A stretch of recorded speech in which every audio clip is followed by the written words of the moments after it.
রাত্র বেলায় যখন ঘর থেকে বের হয়ে যায়, রাত্র যখন গভীর হয়ে যায়, মার চোখের মধ্যে কোনো ঘুম নাই। আমার সন্তান কোথায় গেল, কি খাইল, কি করতেছে। এর মুসলমান, মা চোখের পানি কোনো ছাড়িয়া ছাড়িয়া কান্না করেছে। আমার সন্তান কখন ঘরের দরওয়াজায় ফিরে আসবে, আমি মাকে মা মা বলে ডাক দিবে। এবার গভীর রজনীর মধ্যে সমস্ত মানুষেরা যখন ঘুমাইয়া যায়, সমস্ত মানুষেরা ঘরের মধ্যে যখন ঘুমাইয়া গেছে, রাত্রবেলা সন্তান রাত্রবেলা সন্তান দরওয়াজার কিনারায় দাঁড়াইয়া আস্তে করে দরওয়াজার মধ্যে নক করেছে, মা দরওয়াজাটা খুলিয়া দাও। এবার মা দরওয়াজাটা খুলিয়া সন্তানটিকে বুকের সঙ্গে জড়াইয়া মা চোখের পানিগুলো ছেড়ে ছেড়ে কান্না কাটিয়া আনন্দ করে দিছে। এর সন্তান, তোর দোষ পাওয়ার পরে তোর শরীরের মধ্যে আঘাত করেছি, তোকে ঘর থেকে দূর দূর করে তাড়াইয়া দিয়েছি। তোকে যখন ঘর থেকে বের করিয়া দিলাম, আমি মায়ের চোখের মধ্যে কোনো ঘুম নাই, আমি মা ঘুমাইতে পারি না। এর সন্তান, তুই যখন মা মা বলে ডাকতিস, তোর উপরে যত রাখছিল, তোর উপরে যত ক্ষোভ ছিল, সব দূর হয়ে গিয়েছে রে সন্তান। আমি মার কাছে যত প্রকার অন্যায় করেছ, আমি মা তোর সমস্ত দোষ ত্রুটিকে মাফ করিয়া দিলাম। আমার আল্লাহ দুনিয়ার মানুষদেরকে ডাক দিয়ে বললেন, রে দুনিয়ার মানুষ, আমি আল্লাহ তোর মায়ের অন্তরের মধ্যে কিন্তু তোর প্রতি মায়া আর ভালোবাসা দান করেছি। আমি আল্লাহ পাক রব্বুল আলামিন আমার দয়াটাকে 100 ভাগে ভাগ করার পর আমি আল্লাহ একটি ভাগ দয়া আর মায়া সমস্ত মাখলুকাতের মধ্যে বন্টন করলাম। আমি আল্লাহ একটি ভাগ দয়া তোর মায়ের অন্তরের মধ্যে কিন্তু দান করলাম। এর সন্তান একটি ভাগ দয়া আর মায়া পাওয়ার পর রাত্রিবেলা যখন তোর মা ঘুমাইতে পারে না, চোখের পানিগুলো ছাড়িয়া ছাড়িয়া তোর জন্য প্রহর করে। এর সন্তান হাজার অন্যায় করার পর মাকে যখন মা মা বলে ডাকতেছ, মা দরওয়াজাটা খুলিয়া তোকে বুকের সঙ্গে জড়াইয়া নিয়েছে। কেন? ভালোবাসার টানে তোর মা তোকে বুকের সঙ্গে জড়াইয়া নিয়েছে। আমার আল্লাহ দুনিয়ার মানুষদেরকে ডাকতে বলেন, রে দুনিয়ার মানুষ, আমি আল্লাহ তোকে কত সুন্দর করিয়া করিয়া আদর করিয়া করিয়া মহব্বত করিয়া বানাইলাম। রে বান্দা, কত সুন্দর করে আমি আল্লাহ তোদেরকে বানাইলাম। আমি আল্লাহ এই গোলাম তোকে জাহান্নামে দেওয়ার জন্য কিন্তু বানাই নাই। রে বান্দা, আমি আল্লাহ তোকে জান্নাতে দেওয়ার জন্য বানাইছি। হাজার অন্যায় করার পরে বান্দা, তুই যখন চোখের পানিগুলো ছাড়িয়া ছাড়িয়া কান্না করবা, এরে সন্তান, এরে বান্দা, আগের অন্যায় করার পর আমি আল্লাহর কাছে চোখের পানিগুলো ছাড়িয়া ছাড়িয়া আমি আল্লাহকে যদি ডাক দিয়ে বলো, আল্লাহ জীবনে যত গুনাহ করেছি আল্লাহ মাফ করিয়া দাও। দুনিয়ার মধ্যে মা মারলে বাবার কাছে গিয়ে আশ্রয় নেই, বাবা মারলে মায়ের কাছে গিয়ে আশ্রয় নেই। আয় আল্লাহ, তুমি যদি আমার উপরে যদি রাগ হও, আমি কার কাছে গিয়ে আশ্রয় নিব? বান্দা এইভাবে বলিয়া বলিয়া চোখের পানিগুলো ছাড়িয়া ছাড়িয়া যদি আমি আল্লাহর কাছে কান্না করিয়া দাও, আমি আল্লাহ তাআলা বান্দা তোর জন্য ঘোষণা প্রদান করলাম, এই চোখের পানি লাখের টাকার কাছে আসার পূর্বে আমি আল্লাহ তোর জিন্দেগির সমস্ত গুনাহ খাতাগুলোকে মাফ করিয়া দিবেন। সুবহানাল্লাহ। এরে মুসলমান, আজকে আপনি আমি কার পিছনে দৌড়াই? আজকে চেয়ারম্যান আর মেম্বারের পিছনে দৌড়াই। সমাজের মধ্যে কিছু ক্ষমতাওয়ালা মানুষ যদি হয়, তার পিছনে দৌড়াই। কেন কেন? এক কাপ চা খাওয়ার জন্য পিছনে পিছনে দৌড়াই। এরা মুসলমান কিছু সম্মান আর ক্ষমতা পাওয়ার জন্য দৌড়াই। আমার আল্লাহ দুনিয়ার মানুষদেরকে ডাক দিয়ে বললেন, রে দুনিয়ার মানুষ, আমি আল্লাহ তোর জন্য কত সুন্দর করে রিজিকের জিম্মাদারি আমি আল্লাহ নিজে হাতে নিয়েছি। এরে বান্দা, আমি আল্লাহ কত সুন্দর করে তোকে হায়াত আমি আল্লাহ দান করেছি। আমি আল্লাহ যদি চাইতাম এই মাহফিল থেকে ঘরের দরওয়াজায় ফিরার কিন্তু তোর ক্ষমতা ছিল না, আমি আল্লাহ তোকে সেই সুযোগ আর তৌফিক দান করেছি। রে বান্দা, আমি আল্লাহ সামান্য কিছুর মাধ্যমে তোর জীবনটা শেষ করতে পারতাম। এরে বান্দা, তুমি কি দেখো না তোমার মতো কত সন্তান গাড়ির তলে পড়ে মারা যায়। এরে বড়দানিশী মা, মাইকের আওয়াজ কানের মধ্যে যাই রে মা। তোমার মতো কত মা লাল শাড়ি পরে বসে বসে স্বামীর ঘরে হাজিরা দিয়েছে।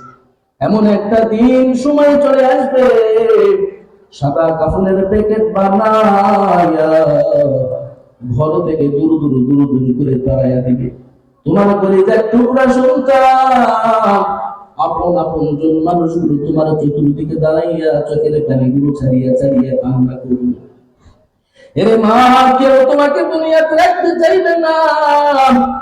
সমস্ত মানুষেরা তোমাকে কবরস্থ করার জন্য প্রতিযোগিতা আরম্ভ করিয়া দিবে। আজকে দুনিয়ার মধ্যে সবকিছু করতেছি, আখিরাতের জন্য দুনিয়ার মধ্যে কোনো সঞ্চয় আপনি আমি করি না। এর মুসলমান, আজকে ছেলেটার ভবিষ্যতের জন্য ব্যাংকের মধ্যে টাকা জমায়া রাখলাম।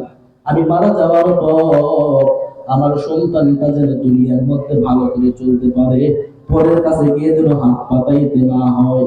এর মুসলমান, আজকে দুনিয়াতে আগামী দিনগুলো কি খাইব কি করব, এই দিনগুলো যেন আমরা ভালোভাবে পরিচালনা করতে পারি, সেই জন্য ব্যাংকের মধ্যে টাকা জমায়া জমায়া রেখে দিয়েছি। এর মুসলমান, আপনি আমি ক্ষণস্থায়ী জিন্দগি পাওয়ার পর এই ক্ষণস্থায়ী জিন্দগির জন্য আপনি আমি প্রতিযোগিতা আরম্ভ করে দিয়েছি। আখিরাতের কথা কিন্তু আপনি আমি মোটেও স্মরণ করি না, ভুলে গেছি।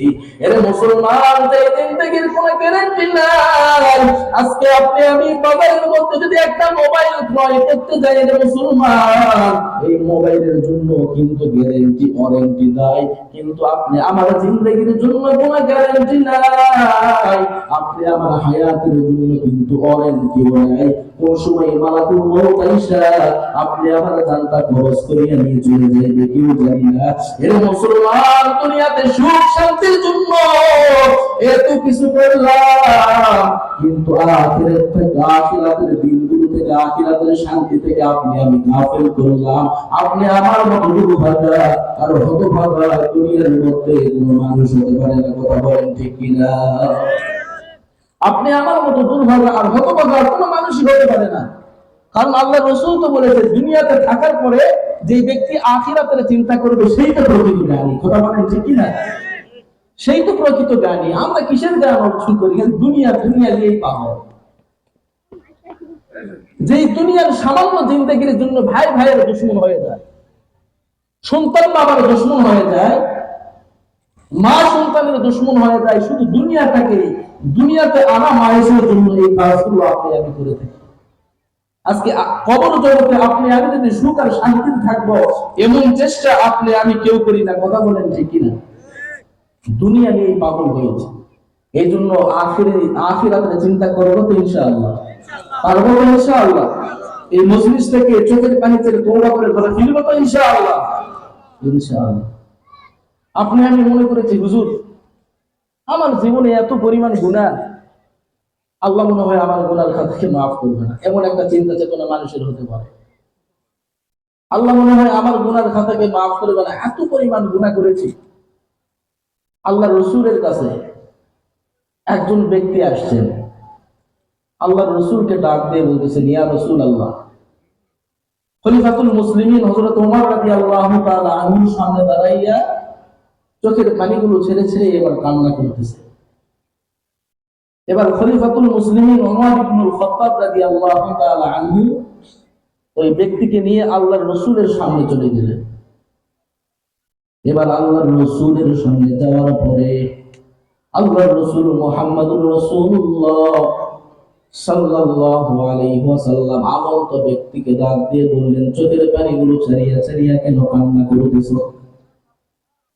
আগন্ত ব্যক্তি ডাক দিয়ে বললেন, ইয়া রাসূলুল্লাহ, ইয়া হাবিবাল্লাহ, আমি চোখের পানিগুলো ছাড়িয়া ছাড়িয়া এই জন্যই কান্না করি গো পয়গম্বর, আমি জীবনে অনেক পরিমাণ গুনাহ করে ফেলেছি।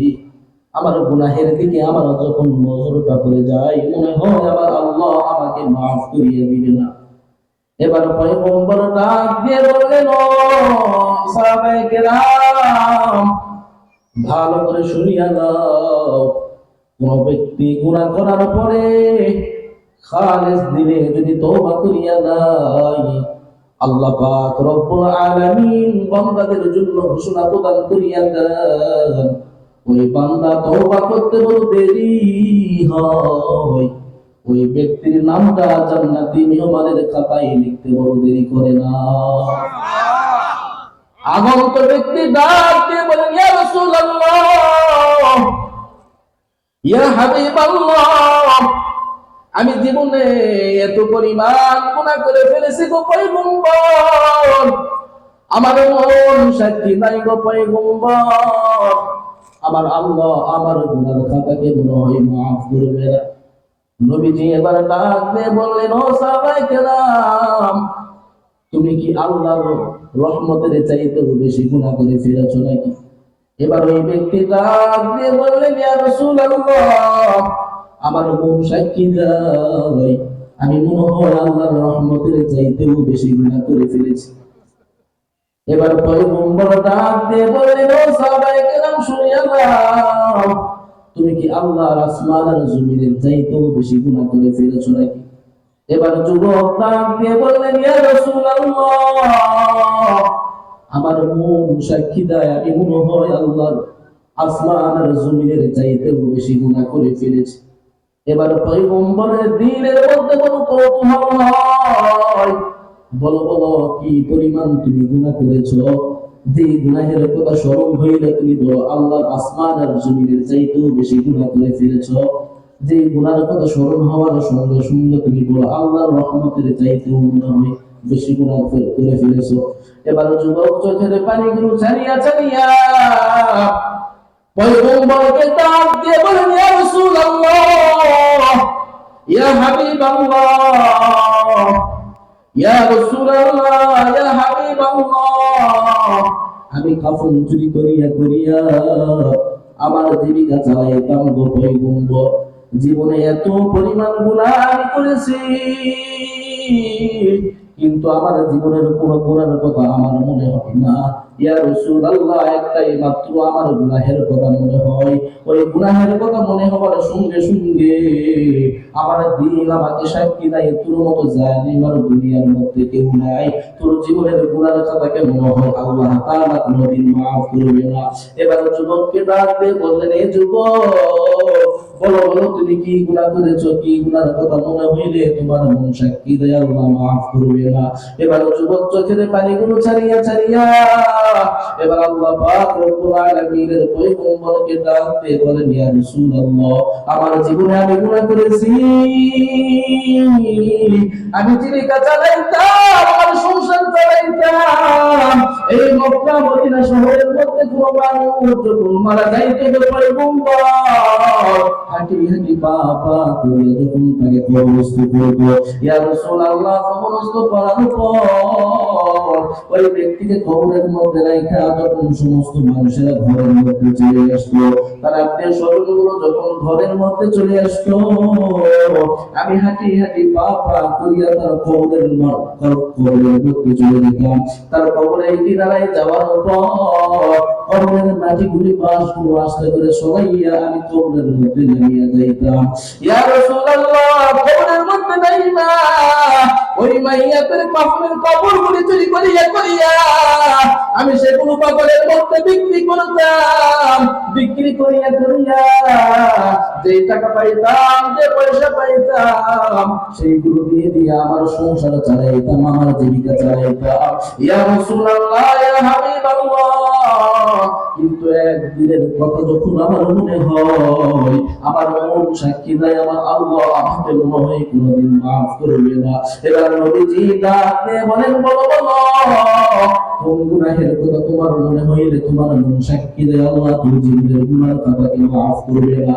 এবার যুবক ডাক দিয়ে বলে ইয়া রাসূলুল্লাহ ইয়া হাবিবাল্লাহ, মক্কা মদিনা শহরের মধ্যে একজন মহিলা যখন মারা যাইতো, ইয়া রাসূলুল্লাহ ইয়া হাবিবাল্লাহ, ওই মহিলার চেহারাটা এত সুন্দর, যে চেহারার দিকে তাকাইলে দিলে মায়া হয়, যে চেহারার দিকে তাকাইলে তার প্রেমে পড়তে মনে চায়। ইয়া রাসূলুল্লাহ, ওই সুন্দরী রমণী মহিলাটা যখন দুনিয়া থেকে বিদায় হয়ে চলে যায়, ওগো পয়গম্বর, দুনিয়া থেকে বিদায় হওয়ার পর তার আত্মীয় স্বজনেরা যখন তাকে হাঁটি হাঁটি পা পা করে